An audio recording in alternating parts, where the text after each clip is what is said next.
I'm a believer that this team's going to win the national championship. Something stupid is coming out of his mouth. I don't know.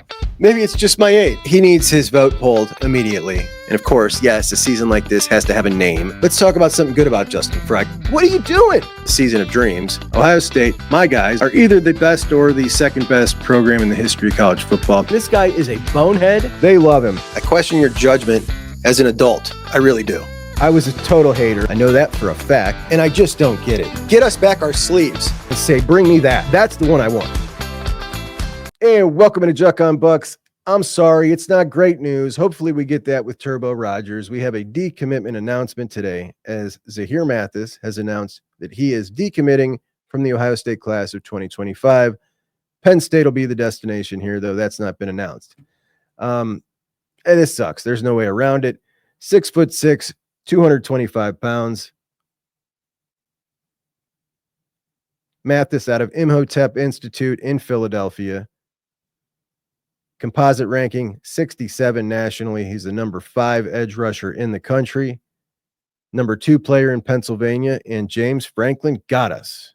That hurts even more. He's probably really happy after the game this year if that is in fact the destination. But, he was having a hell of a senior season. He's a little bit skinny. He's definitely not 225. I think in his first unofficial at Ohio State, he weighed in about 195, which is kind of alarming for a 6'6" dude. I'm sure he'd grow into it. This is the perfect body type you want in today's era, rushing the passer on the edge. And this dude was a really pleasant surprise when he committed. It wasn't something we were counting down to, or Zahir Mathis is choosing between schools. It was just kind of a shocker, a really pleasant one. The fact that he is out of the class, not a surprise. This has been talked about it for a long time. In fact, this was just this morning on the show, ironically. Zahir Mathis, I think it's trending up. It looks better. I feel better about it than I did. And I did feel better about it. I was at about a coin flip a month ago as Penn State. So he visited Ohio State a couple times early, maybe just once before he committed. And they scheduled his official visit during the season. So just a few weeks ago was his official at Ohio State. Now, between his first visit and his official, he had been at Penn State more than he'd ever been at Ohio State. And we had heard that they were working on a deal and just basically waiting on a number or waiting on the finances to come through for the deal for him. We'd also heard that he has a tough family life and the people around him who were helping him out, it was, they were pushing him more the Penn State direction. It was also difficult for him even to get to Ohio State. So it sounded a while back like this was going to be the end result. But Ohio State was real smart factoring that in right from the beginning and scheduling that official visit, not in the summer where most of the other ones were, but during the season to try to lock him down closer to the end here. And they tried their best. You know how great they are at official visits, but not to be with Zahir Mathis. So some will say, isn't it better to get a 3-year veteran out of the transfer portal and pay him a couple $100,000 instead of a kid out of high school? In some cases, for sure, that's definitely better. I don't think that should ever be the plan. I think you want to judge each position group based on what you need at that position. It's nice to be able to find the perfect fit out of the transfer portal, but the perfect fit out of the transfer portal at defensive end, we're talking about Ohio State competing for championships every year. You're going to want a starter of that caliber. It's going to cost you a hell of a lot more than a couple $100,000. Of course, it's more of a sure thing. That guy's got track record in college, and it's more risky with a kid from high school, but you're not paying anywhere near the same as you're paying for a starter out of the portal that can start at Ohio State. That's a top 1, 2, 3 edge in the country in the portal for that particular cycle. And that's a big, big bill. As far as Mathis, I think you got to judge these on an individual basis. Is Mathis worth to Ohio State what Penn State's going to pay him? I mean, apparently not. Should it be? I don't know. Last week, Ryan Day moved Edric Houston, who was Ohio State's most promising young talent on the edge, inside to defensive tackle. And I was talking about this last week, that it leaves a real void of talent and bodies in general next year when Jack and JT leave. You got 4th-year guys Caden Curry and Kenyatta Jackson as the starters, and officially listed behind them, you're going to have Dominic Kirks, who is more of a interior body. I don't see him staying out there. And then you got Josh Mickens, who's more of a linebacker jack type build. But that's it. Now you had 3 in the class of 2025, which would bring you to 7. You want 8 guys in there. That would bring you to 7. Without Mathis, now you're at 6. That was Mathis, Ziggy Grady out of Alabama, who's another very highly rated guy, and London Merritt out of Georgia, who's at IMG now. But London Merritt, a lot of people think he's eventually going to end up making the move inside too. He's not really, even if he doesn't, if he stays out there, not the same type of guy as Grady and Mathis. Those are the edge rusher types that you're looking for.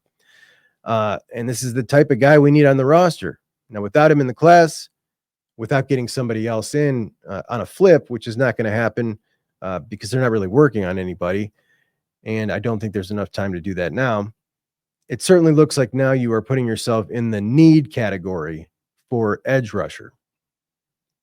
Not this year, not next year. You're probably okay. Maybe you're not. Maybe they'll try. I just, it sucks to be in the need category, and you hate to lose somebody out of the class.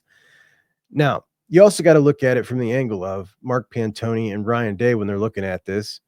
Larry Johnson, how much longer is he going to be there? He's signed through next season. If that ends up being his last season, do you want to be paying guys to go and potentially leave when he leaves? You know what I mean? So that might factor into it as well. I don't know. You never want to get behind in numbers at a position when you can afford it, and you can afford it because you've worked all this time, and who knows what he's asking for. Maybe it's astronomical. Maybe it's not fair market value. At any rate, you've got some risk here with London Merritt also being a flip risk as he's visited Colorado twice, and not just him on the defensive line. You've also got Jarquez Carter, who is currently a Miami flip risk.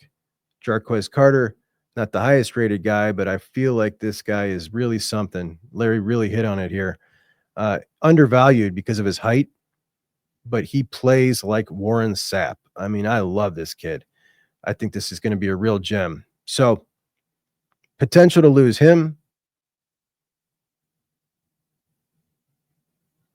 Potential to lose London Merritt as well. And you've lost Zahir Mathis.